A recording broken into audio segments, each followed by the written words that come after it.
Hola, bienvenidos al episodio 5 de la temporada 8 de Ciudadanos Ocupados. Mi nombre es Sonia Sepúlveda, directora de Ocupa Mexicali.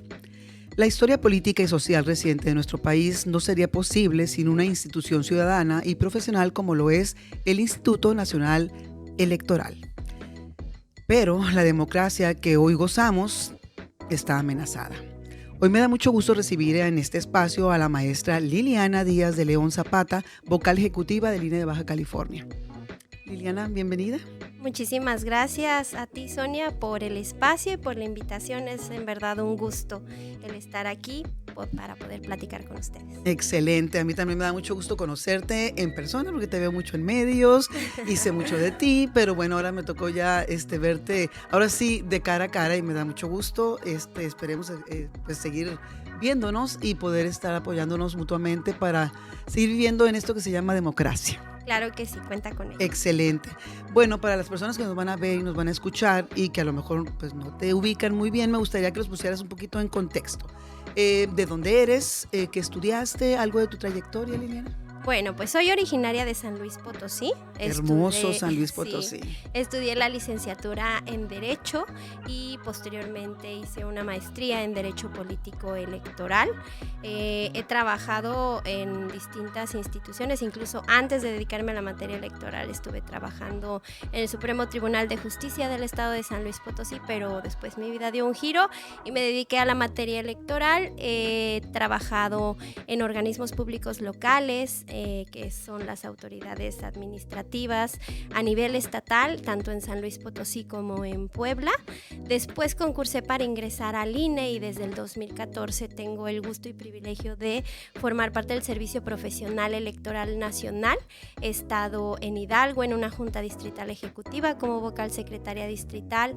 Posteriormente fui a Morelos, a Cuernavaca, para ser vocal secretaria local de la Junta Local Ejecutiva y a partir del 2020 el Consejo General me nombró como vocal ejecutiva local del estado de Morelos y llegué aquí a Baja California el año pasado, en junio del 2022. Puro verano te aventaste. Sí, así es. Wow, bueno, entonces quiere decir que eres muy valiente y que ya aguantaste lo peor.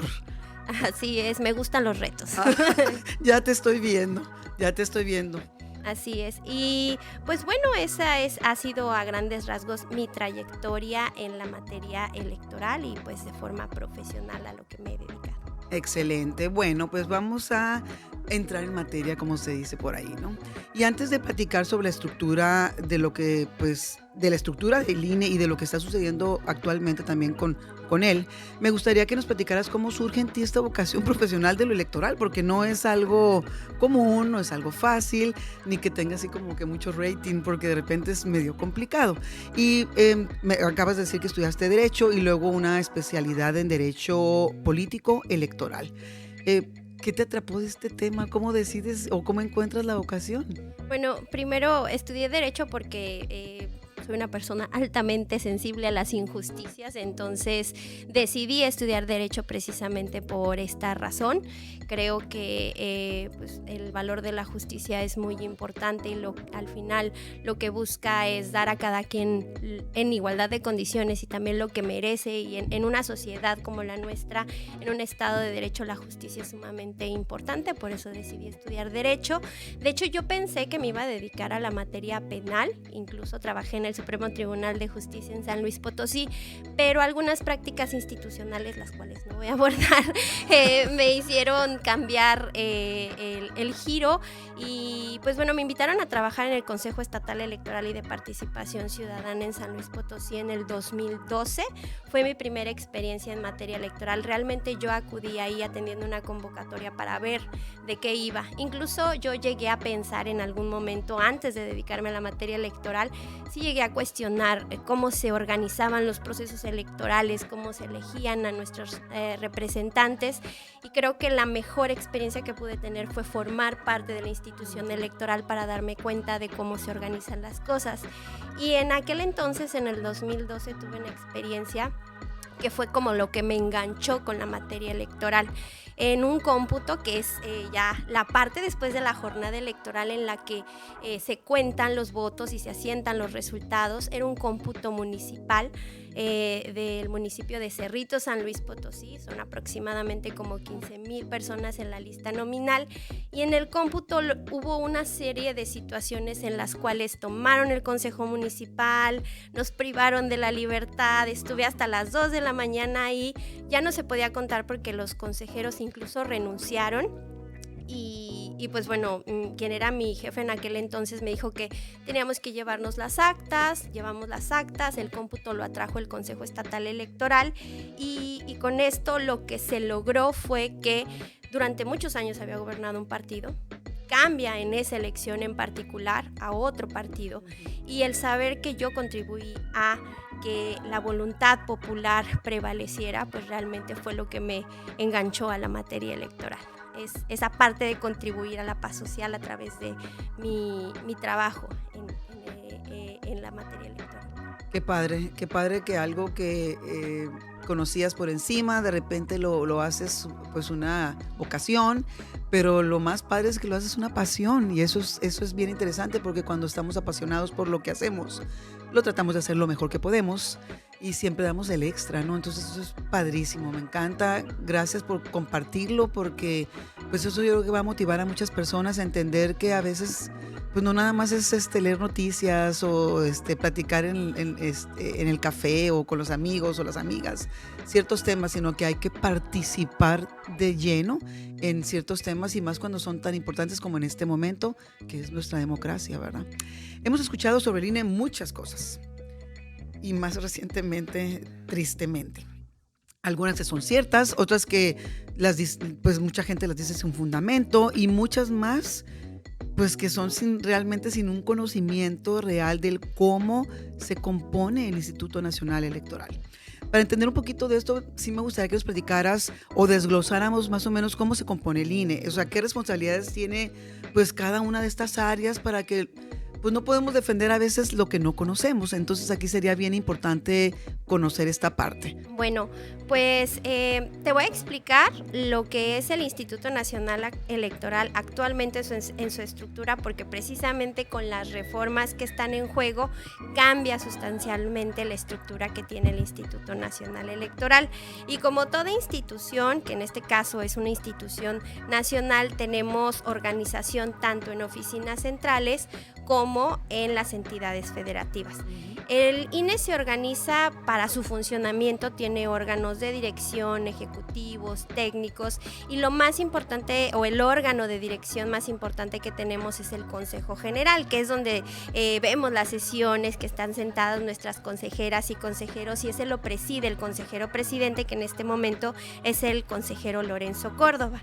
Este órgano es el que toma las decisiones más importantes de la institución, son los acuerdos del Consejo General que nosotros implementamos.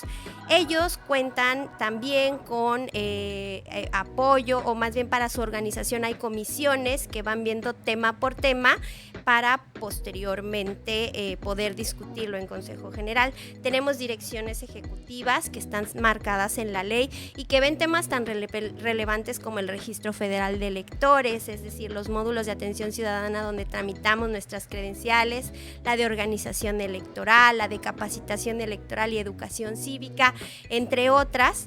También ya a nivel estructural en las entidades federativas contamos con delegaciones, es decir, nuestras oficinas, tenemos una junta local por cada entidad federativa, que es donde yo actualmente me desempeño, y además tenemos juntas distritales, que son nuestros órganos permanentes en cada uno de los 300 distritos. ¿Y por qué 300? Porque cada una de esas juntas se encarga de organizar la elección de cada uno de los 300 diputados o diputadas de mayoría relativa. Por eso la necesidad de tener 300 juntas a lo largo de todo el país.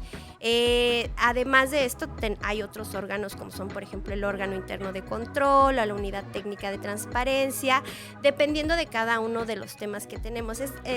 Otra parte también importante, que es uno de los órganos que tiene nuestra institución y que igual y no lo vemos así, pero forma parte, así lo establece la ley, son las mesas directivas de casilla, que se instalan en cada jornada electoral y que son también un órgano de dirección del Instituto Nacional Electoral. Esta es la estructura, lo que mencioné antes solo es la estructura permanente, pero también en proceso electoral se instalan consejos locales y distritales, que son los que organizan los procesos electorales en nuestro país.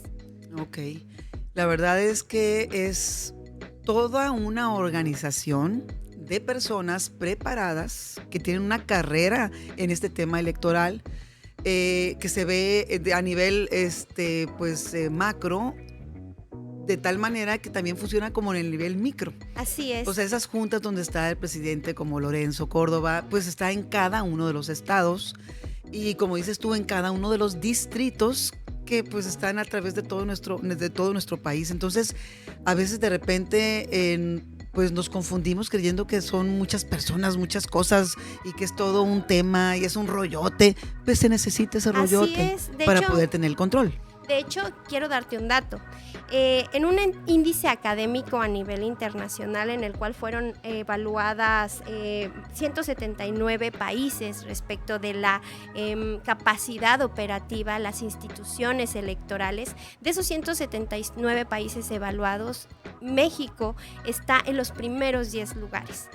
Si hay algo que está reconocido a nivel internacional, pues bueno, es esta institución administrativa electoral que se encarga de organizar los procesos electorales y que ya va muchísimo más allá. ¿Por qué la estructura tan grande?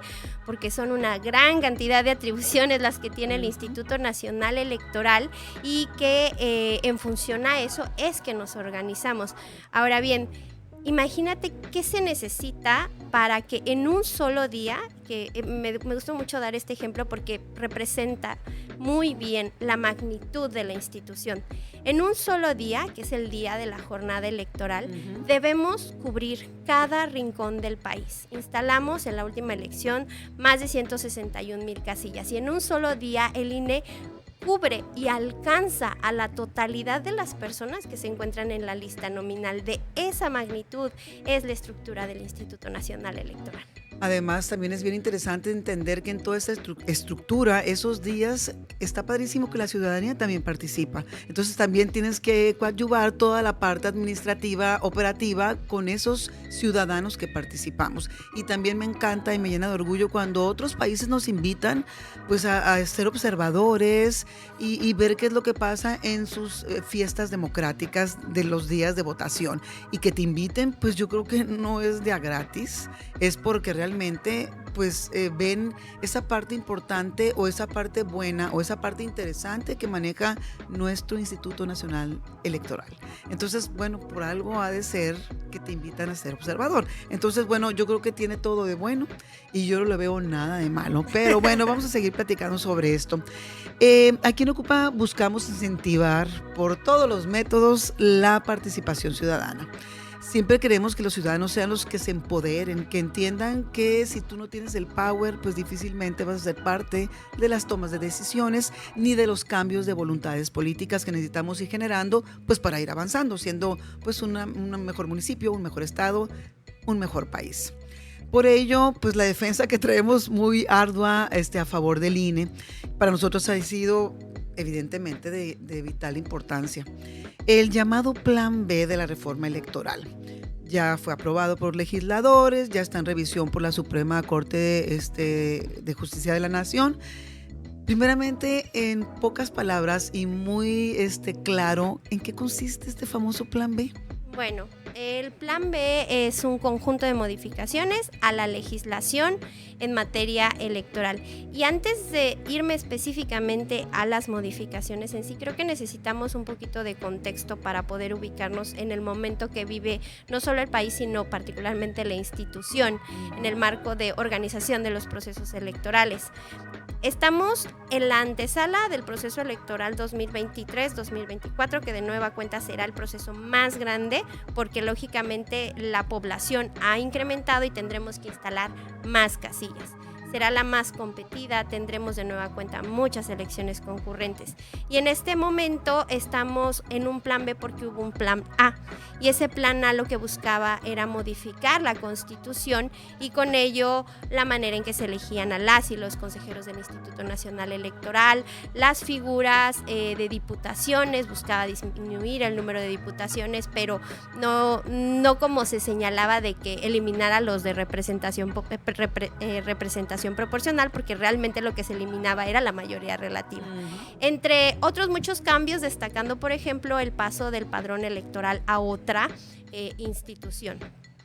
Eso no pasó porque para una reforma constitucional es necesario cierto número de votos y pues esas modificaciones no pasaron.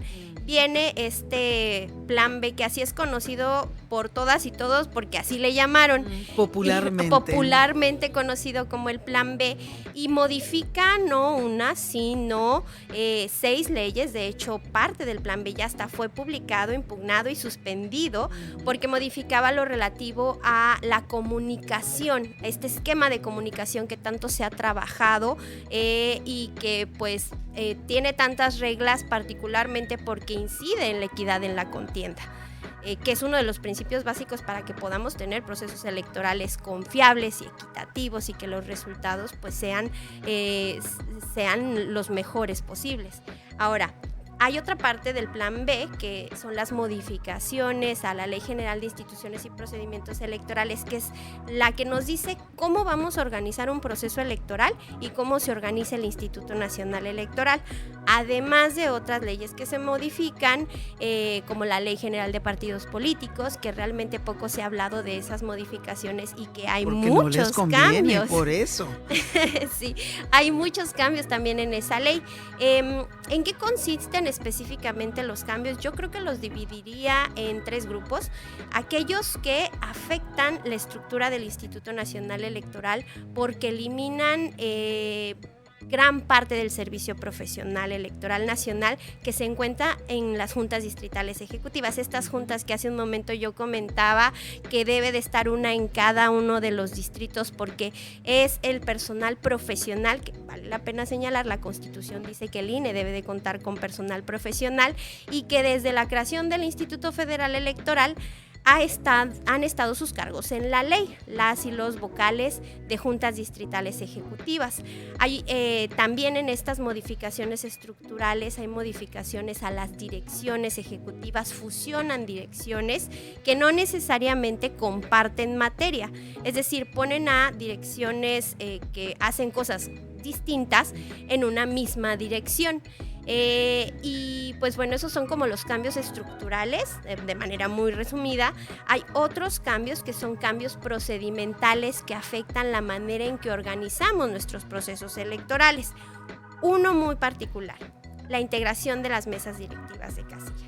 ¿Y por qué hago mucho énfasis en esto? Porque durante muchos años se ha consolidado un procedimiento que garantiza que el día de la jornada electoral, quienes lleguen a integrar las mesas directivas de casilla, quienes reciban la votación, quienes cuenten los votos de las y los mexicanos que ejercen su derecho a votar, son nuestras vecinas y nuestros vecinos que fueron previamente capacitados por el Instituto Nacional Electoral.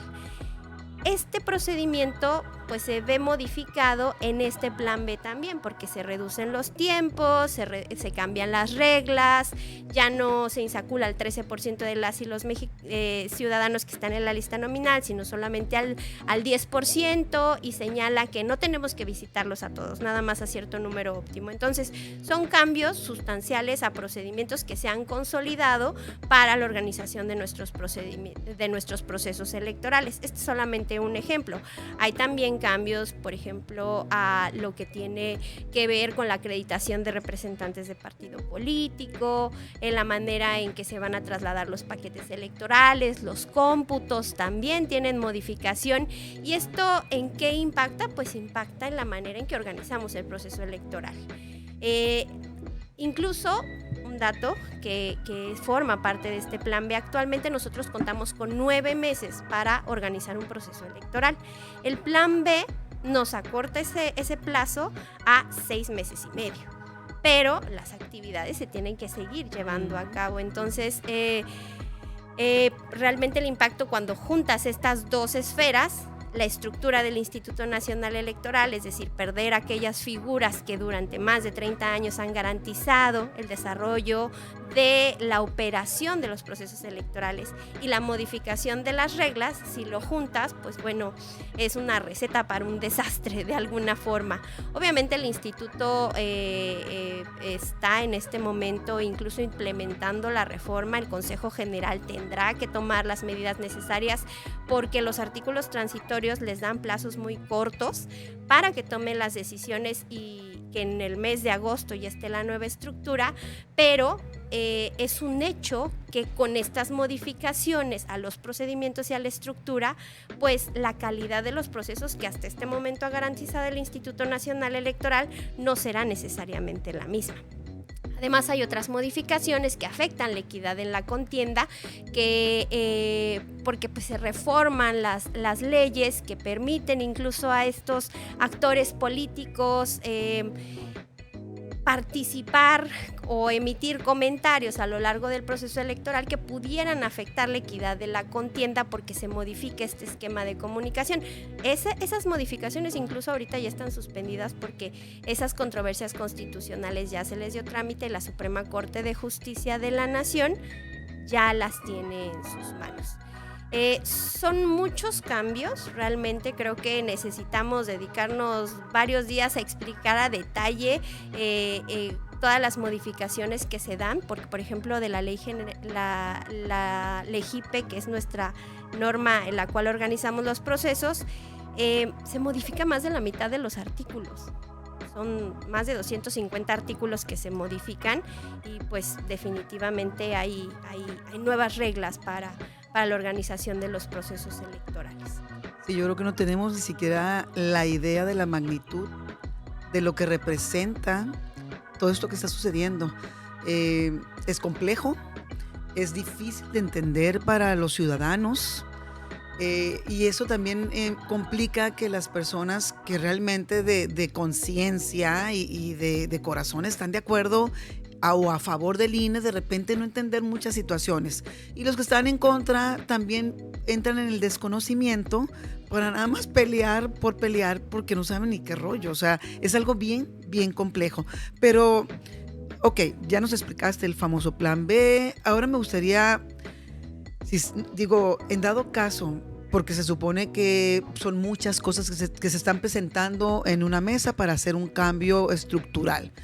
Si se dieran ese cambio en su totalidad, y hemos escuchado, como te dije, gente que está a favor y otros que pues están en contra, y está muy polarizado todo esto. También es muy triste que los ciudadanos lleguemos a ese punto donde por ciertas situaciones que están probadas, que funcionan, que hemos trabajado, que nos ha costado un mundo la democracia, que estábamos perfectamente bien y que todo es perfectible, ¿eh? O sea, de repente, no, que la lana, que el dinero, ok, estoy de acuerdo, a lo mejor tenemos que hacer algunos ajustes económicos, algunos ajustes de lo que me pongas, pero nada que desmantele una institución que está 100% pues comprobado que funciona. Yo creo que ya todo eso se volvió más bien un tema político y no de la política buena que tendríamos que tener o que deberíamos de llevar a cabo todo mundo como ciudadanos y autoridades. Estoy hablando de la política esa que agarran partidos y personas que andan metidos o que viven de esa parte de la política.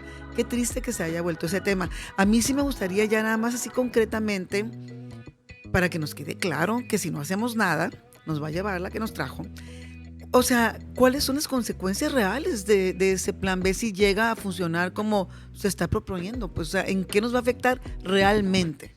Sí, de lo que acabas de comentar, nada más quisiera hacer énfasis porque lo que nos dijiste es muy, muy importante.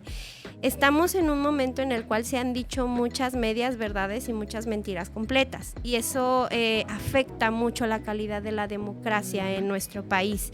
La ciudadanía tiene el derecho a tener acceso a información que sea confiable, que esté basada en datos, que sea verificable, que sea oficial.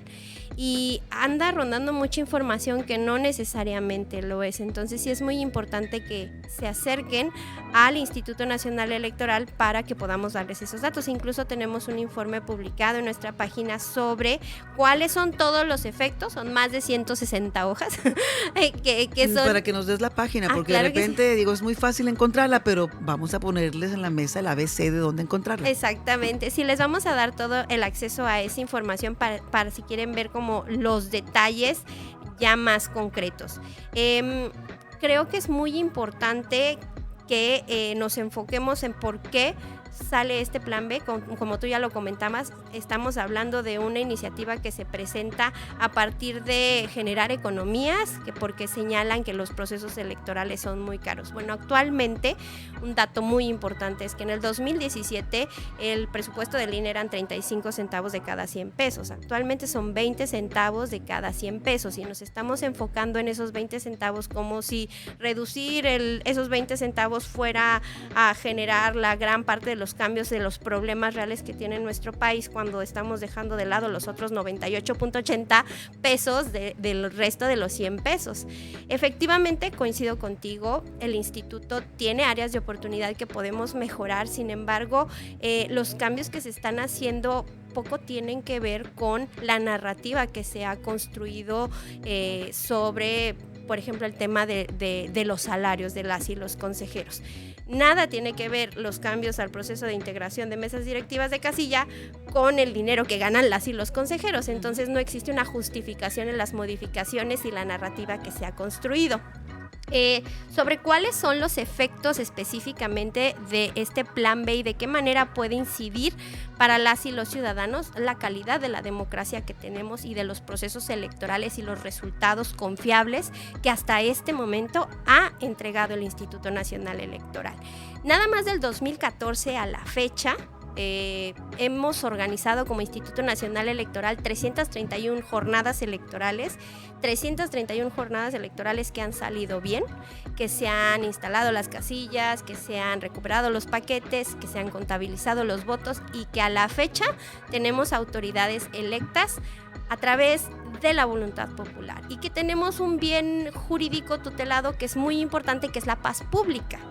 En esa contribución que en su momento les comenté, que es el por qué yo trabajo en el Instituto Nacional Electoral, de ese tamaño es la relevancia de lo que hace el instituto y los procesos electorales, porque amanecemos al día siguiente de la jornada electoral teniendo la confianza de que hay resultados que contaron nuestras vecinas y nuestros vecinos.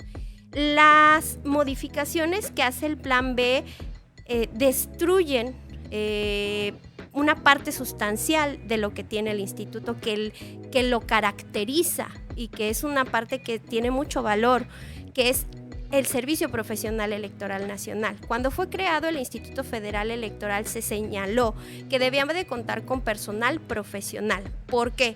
Porque ese personal debe de estar dedicado a organizar procesos electorales y estar comprometidos con una institución, no con una persona que les dé un puesto, sino con la institución y con la contribución que hace para las y los mexicanos y su democracia. Esta reforma lo que plantea es que se eliminen las vocalías de las juntas distritales ejecutivas y que se eliminen estas juntas distritales ejecutivas y contratar personal eventual cada que hay proceso electoral. Y toda esta inversión que se ha hecho en estas figuras, que durante más de 30 años se han capacitado, que para ingresar al servicio profesional tuvieron que pasar por un examen y que tienen únicamente el compromiso con la institución, pues se van a dejar ir y vamos a tener que contratar personal cada que hay un proceso electoral, dando o rompiendo con esta continuidad de la profesionalización de las personas que forman parte del instituto.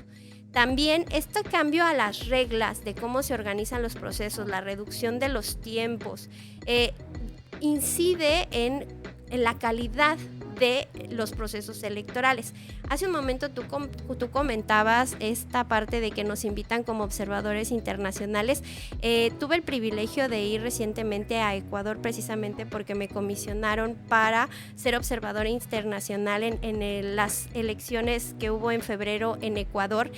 Y pude ver lo que implica o las consecuencias que implica el no tener personal profesional, que ese es uno de los grandes valores que tiene nuestra institución, el no improvisar, porque en la materia electoral no te puedes dar el lujo de improvisar cosas. Tenemos en nuestras manos como funcionarios del instituto el que tomar decisiones que van a ver materializados los derechos político-electorales de las y los ciudadanos. Tiene que ser personal profesional quien ejecute o tome esas decisiones. Y eso lo hacemos a través de las juntas distritales ejecutivas que actualmente tenemos y que el Plan B señala que serán eliminadas, porque eso es el hecho. El Plan B las elimina y señala que ahora vamos a tener oficinas municipales en las cuales va a estar una sola persona haciendo el trabajo de 5. Por Dios, no puedes ser juez y parte para empezar. Imagina estar en un lugar donde no debes de estar.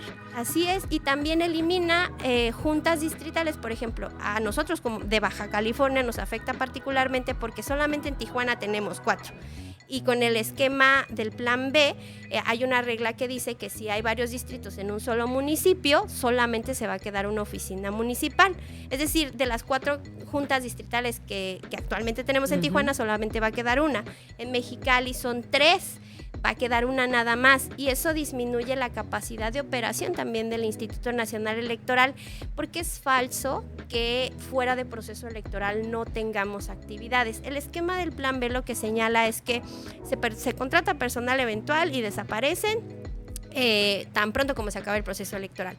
Pero después del proceso electoral tenemos actividades como solamente en estos últimos años hemos organizado la consulta popular, la revocación de mandato, la consulta infantil y juvenil, una consulta a pueblos y comunidades indígenas en materia de autoadscripción, el Parlamento de las Niñas y los Niños de México, entre muchas otras actividades, porque solamente les mencioné como unas muy concretas, pero la actividad incluso de la actualización del padrón electoral y la lista nominal es continua, porque la base de la organización de un proceso electoral es un padrón y una lista nominal confiable, que por cierto, el Plan B plantea que parte de esta lista nominal sea validada de nueva cuenta por el Poder Ejecutivo a través de la Secretaría de Relaciones Exteriores.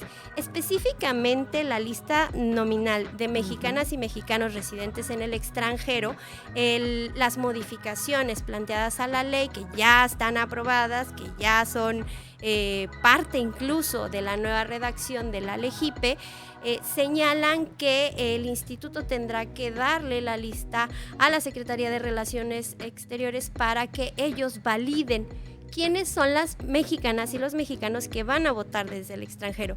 Esto es algo que ya se había superado. Esto es algo que antes de 1990 pues era atribución de la Secretaría de Gobernación. Entonces, y por algo no funcionaban bien las cosas. Y por algo fue que se hizo un cambio.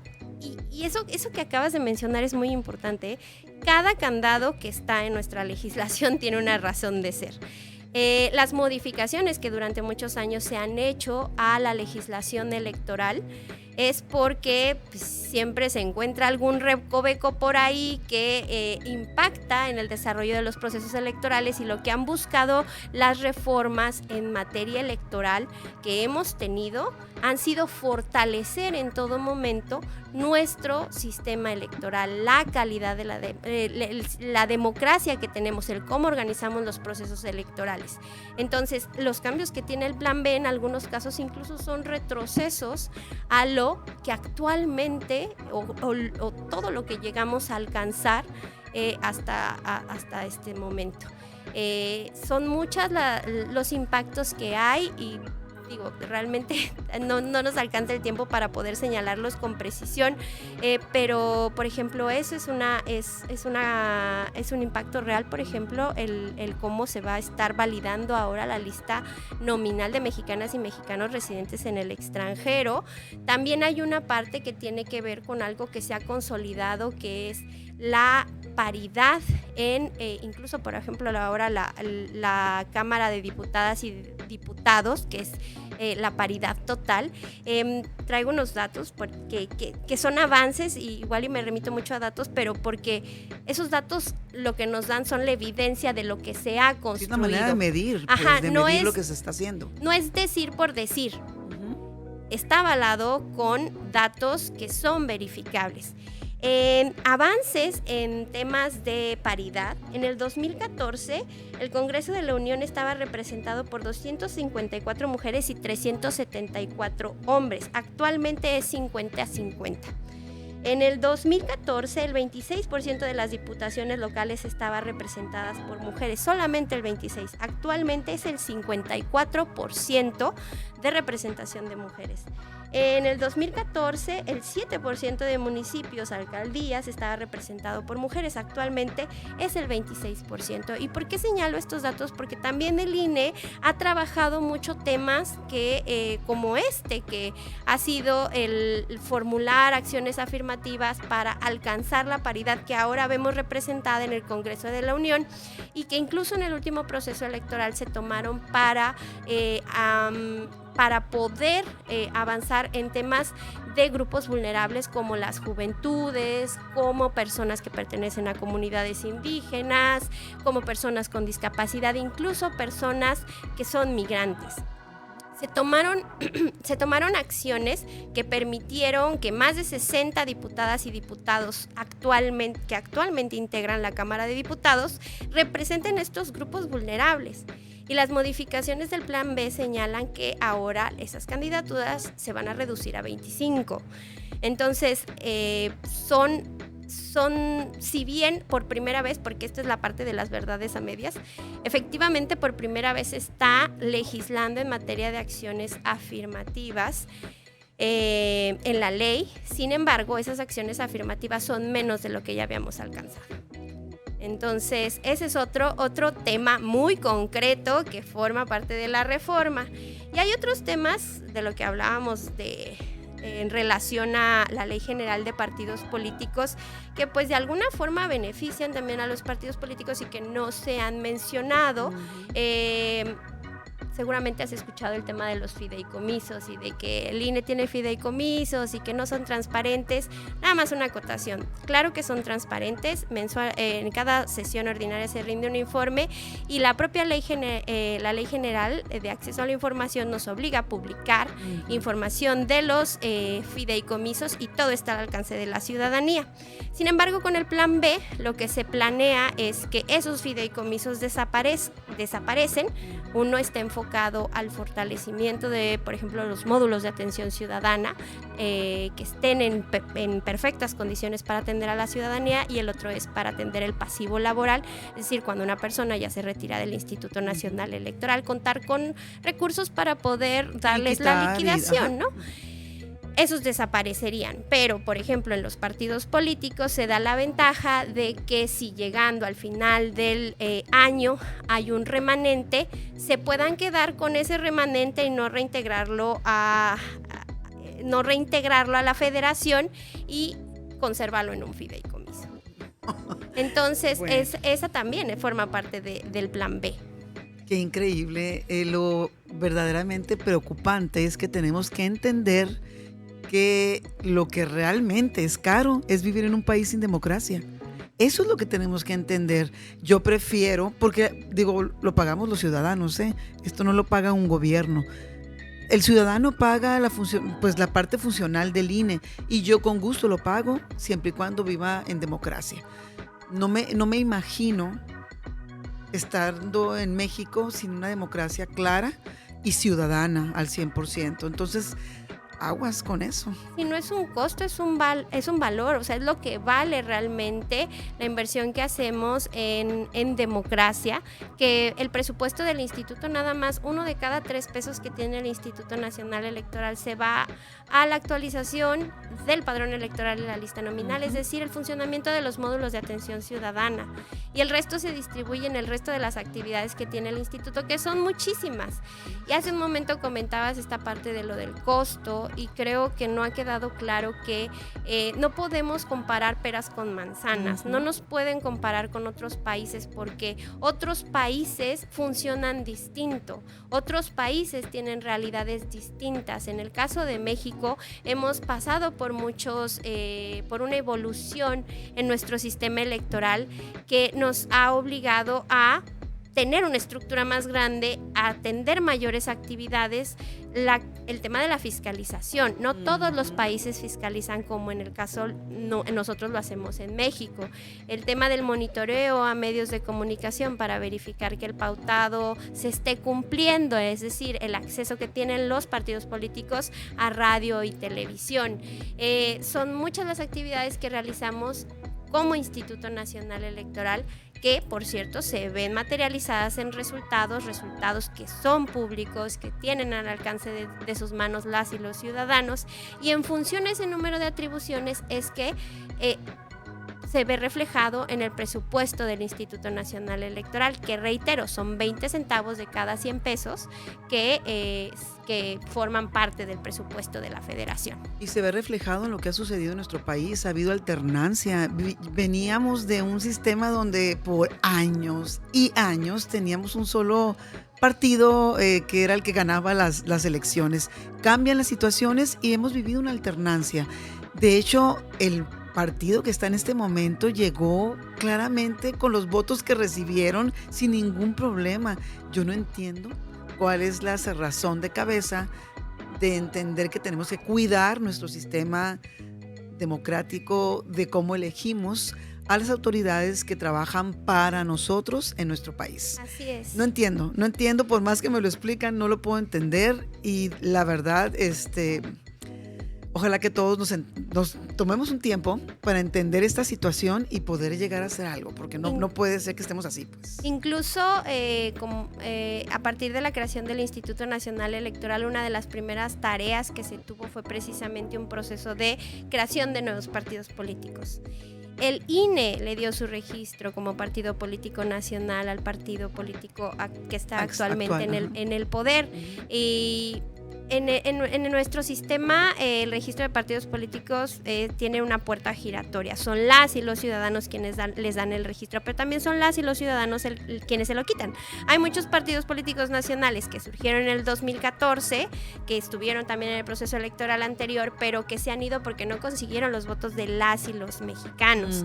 Y otro, como tú bien lo señalabas, a partir de que el Instituto Nacional Electoral forma parte de este sistema nacional de elecciones, más del 60% de las elecciones que se han organizado han tenido alternancia en el poder, como bien tú lo comentabas. Es decir, han cambiado del partido político que estaba gobernando en cada uno de los cargos. Ha sido en general, no se ha visto beneficiado nada más un partido político, o sea, todos en general, pero el hecho de que exista alternancia no implica necesariamente que exista democracia, porque la democracia realmente es el hecho de que todas las y los ciudadanos puedan acudir a votar en un proceso electoral confiable y que esa voluntad popular sea la que determine quiénes son las y los ganadores. Eso es realmente la democracia. Bueno, pues espero que nos quede claro, y si no nos queda claro, bueno, los invito a que sigan investigando, sigan nutriendo su mente de esta información, que es muy importante que la entendamos, la podamos digerir y tomes tus conclusiones, para bien o para mal, pero tienes ya que participar, tienes ya que entender la situación y tienes que entender que en tus manos pues va a estar mucho del resultado de todo lo que está sucediendo. Ahorita todo México, ciudadanamente, estamos tratando de pues apoyar a esta institución que le llamamos INE, que es ciudadana, que es de nosotros. Todos somos el INE, nos guste o no, para bien o para mal. Somos el INE porque somos ciudadanos tratando de trabajar por un mejor país. Entonces, al final de camino, participa, ya sea a favor o en contra, pero participa y entiende que eres una parte viva de todo este proceso. Pues no te puedes quedar ahí marginado esperando a ver qué te cae del cielo, ¿no? Y hablando de esto, pues evidentemente, como te digo, tenemos que incrementar y fomentar y de alguna manera hacer fuerte esa participación ciudadana. Ese esfuerzo evidentemente no nada más es de las instituciones, eso tiene que nacer de nosotros mismos como ciudadanos. Es nuestra chamba, es nuestra obligación y pues tenemos que estar bien abusados en ese tipo de situaciones. Y un concepto que creo que es relevante y que de repente ya ni siquiera lo conocemos, no lo entendemos ni ya ni siquiera nos platican de ellos en las escuelas, es la cultura cívica. ¿Cómo visualizas tú este concepto y qué crees que tenemos que hacer para fomentarlo? Bueno, nosotros vivimos en democracia, somos un país democrático, es la forma que está establecida en nuestra Constitución, y esta cultura cívica lo veo como cómo deben de comportarse las y los ciudadanos adentro de esta democracia. Los valores, las conductas, la participación también, y el poder ver reflejado de qué manera vamos a contribuir precisamente a alcanzar el mejor México posible que podamos tener. Todas las y los ciudadanos diariamente tienen la posibilidad de participar. El día de hoy se llevó a cabo en la Ciudad de México un foro en el cual participaron las juventudes, y precisamente una joven de aquí, de Baja California, presentó un tema relacionado a los derechos que tienen las mujeres en el tema de la menstruación, que es un tema que ha formado parte de la agenda y de las políticas públicas que se han tomado en las entidades. Entonces, entender que nuestra manera de incidir en la democracia, pues bueno, es a través de la participación, ¿no? Esta cultura cívica necesariamente se tiene que fortalecer, porque no es solamente sí es responsabilidad del Instituto Nacional Electoral y hacemos lo que nos toca a través de la dirección específica que tenemos para ello, y de nuestras vocalías de capacitación electoral y educación cívica, que con el Plan B desaparecen, por cierto, y se trabaja actualmente a través del ENCívica y con tres ejes que forman parte de esta estrategia nacional de cultura cívica que tenemos que trabajar, que son la verdad, el diálogo y la exigencia.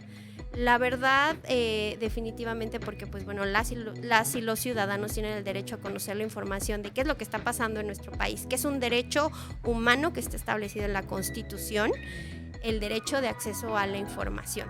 ¿Qué se está haciendo? ¿Cómo se está ejerciendo el recurso público? ¿Qué políticas públicas se están dando?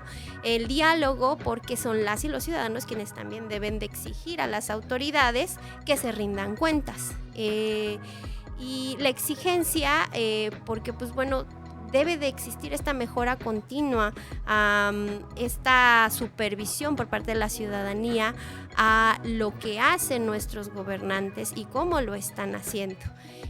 Y este envolvimiento, participación de las y los ciudadanos, pues que vaya encaminada también al día de la jornada electoral, que es la fecha en que se eligen a nuestras autoridades. Ahora, la democracia representativa, que es esa, que es cuando vamos a la jornada electoral a poder votar para elegir a nuestros gobernantes, no es la única. También tenemos ya mecanismos de democracia directa en nuestra legislación, como lo fue la consulta popular, la revocación de mandato, la iniciativa ciudadana, que es darle la oportunidad directa a las y los ciudadanos de incidir en la toma de decisiones de nuestro país. Y está legislado, incluso aquí en el estado de Baja California hay un gran desarrollo al respecto.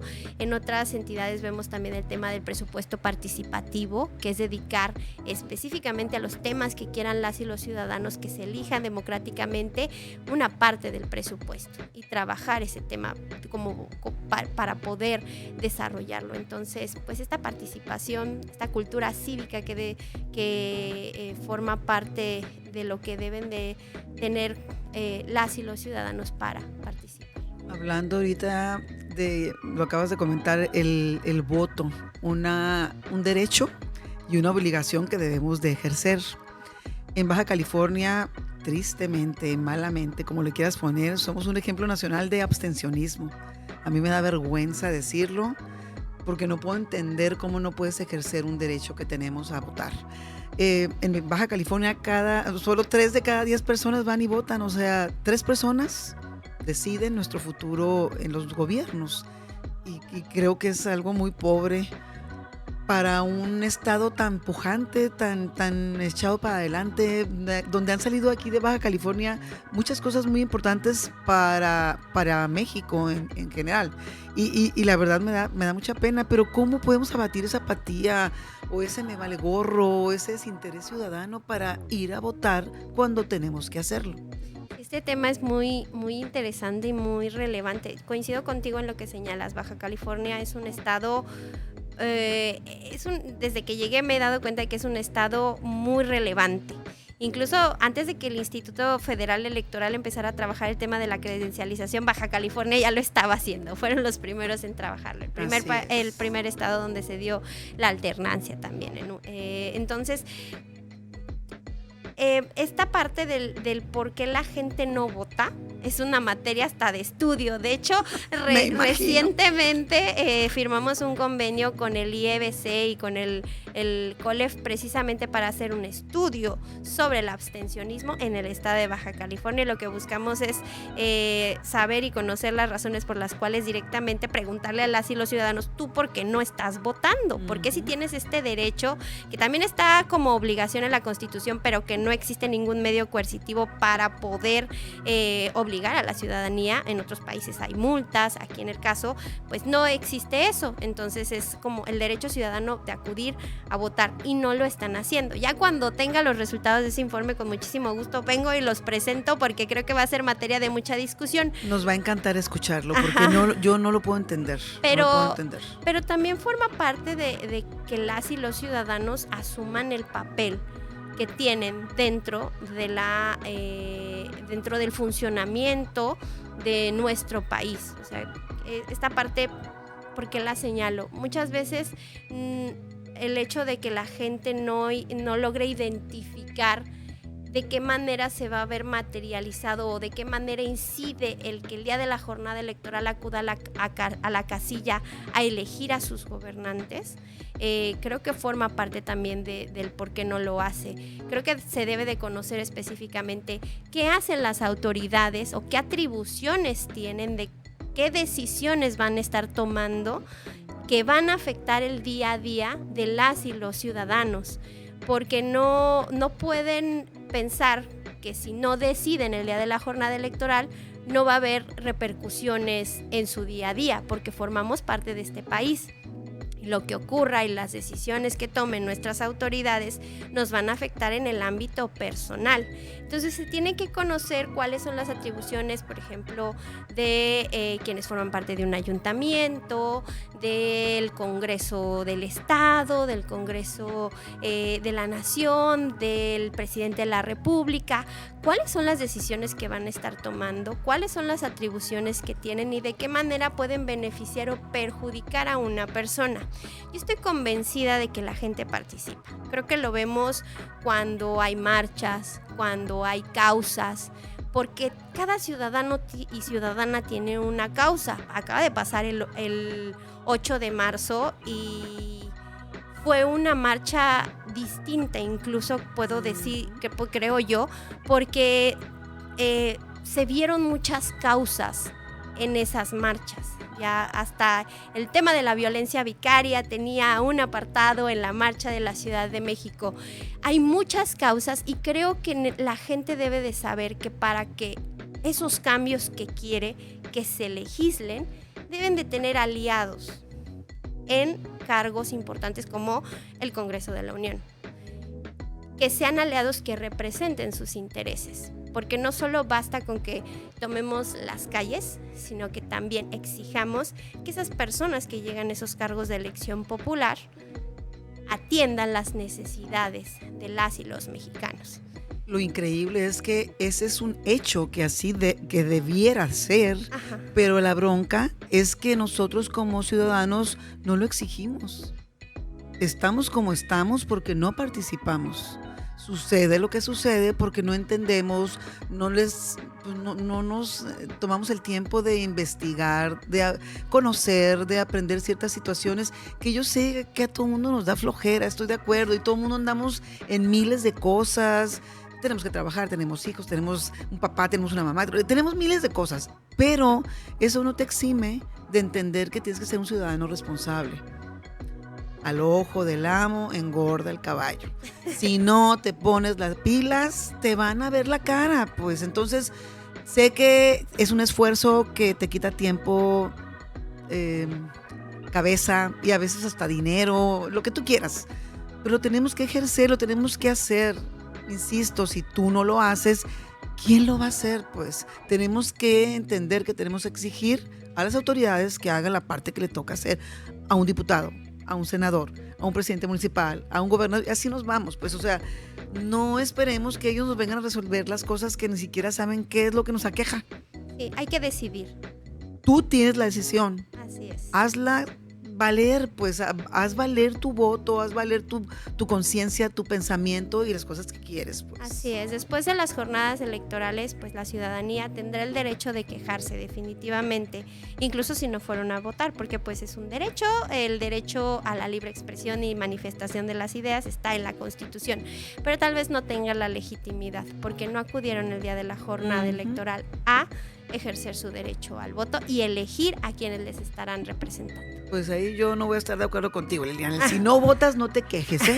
Tienes que ir a votar, no hay de otra. O sea, tienes que estar ahí, tienes que llenar esa urna, tienes que estar bien presente. No puedes dejar en manos de otras personas lo que tú quieres que funcione de una manera correcta. No se vale. Estoy de acuerdo No contigo se en vale. el hecho de que lo ideal es que la ciudadanía participe. Así Entonces, una vez que tengamos ya los resultados de este estudio de abstencionismo, de por qué la gente no está votando, hay que trabajar. Creo que va a ser muy interesante porque vamos a también a diseñar nuevas estrategias para incentivar la participación ciudadana. Sí, Entonces ahí vamos a necesitar de su apoyo para poder trabajar, ¿no? Encantados, de eso queremos vivir, de participación ciudadana. El día que lo logremos va a ser lo máximo, yo creo, para Mexicali, para Baja California, y por qué no podemos mandar la franquicia para México entero, ¿no? Así que hay que trabajar en ello y yo estoy convencida de que lo podemos lograr.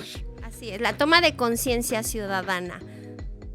¿De qué manera puedo contribuir a que el México que quiero sea el México que tengamos? Así es, todos podemos y tenemos que hacerlo. Es nuestro derecho y nuestra obligación. Esta pregunta ya para medio despedirnos, Liliana, se la hacemos a todos nuestros invitados.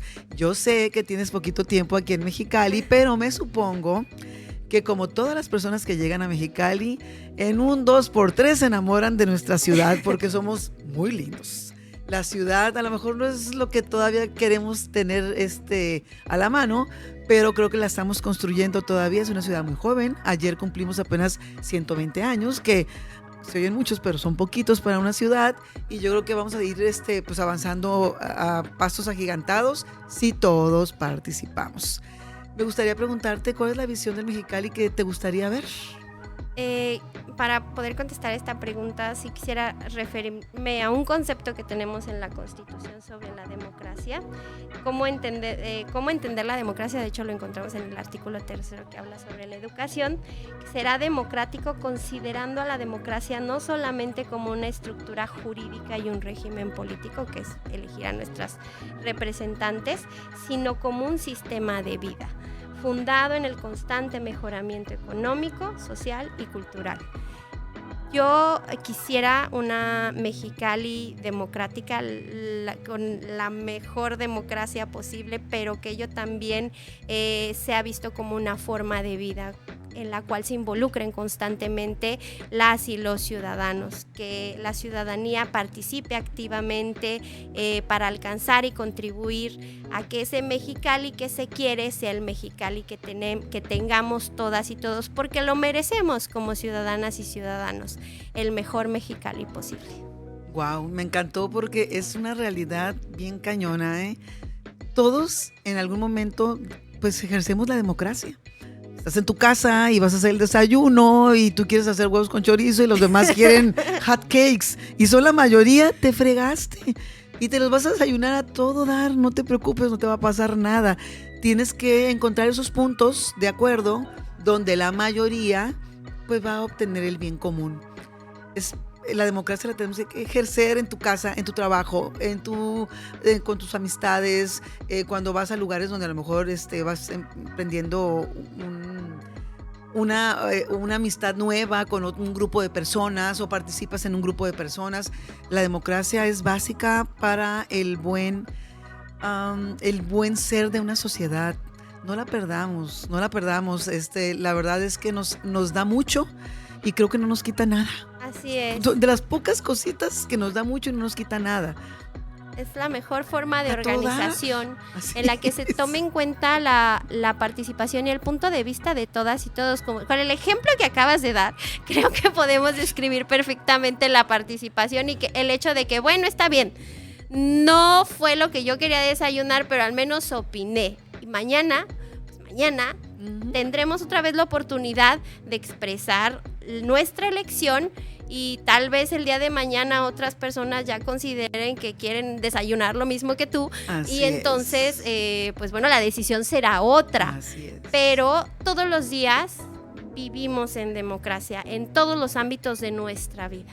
Así es, entonces hay que cuidarla, hay que aquilatarla y pues hay que ir aprendiendo mucho de ella, pues yo creo que nos va a dejar muchas cosas buenas. Sí, y adelante, perdón, adelante, nada más adelante. esta parte, porque me parece muy importante. La democracia es una construcción social y todas y todos contribuimos a ella, todas y todos participamos en ella y todas y todos debemos cuidarla, alimentarla y fortalecerla, porque estamos de acuerdo en que es la mejor forma de organizar a un país y no hay que perder esa forma de organización. Hay que cuidar a nuestra democracia. Estoy de acuerdo contigo, la democracia se construye por los ciudadanos. Vamos ahora sí a seguir construyéndola, mejorándola y aquilatándola, vamos luchando por ella. Liliana, te agradezco mucho esta plática, creo que nos va a abrir los ojos a muchas personas de algunas cosas que a lo mejor teníamos ahí medio confundidas o no entendíamos. Gracias por aclararnos muchas cosas que no estaban pues puestas muy claras en la mesa.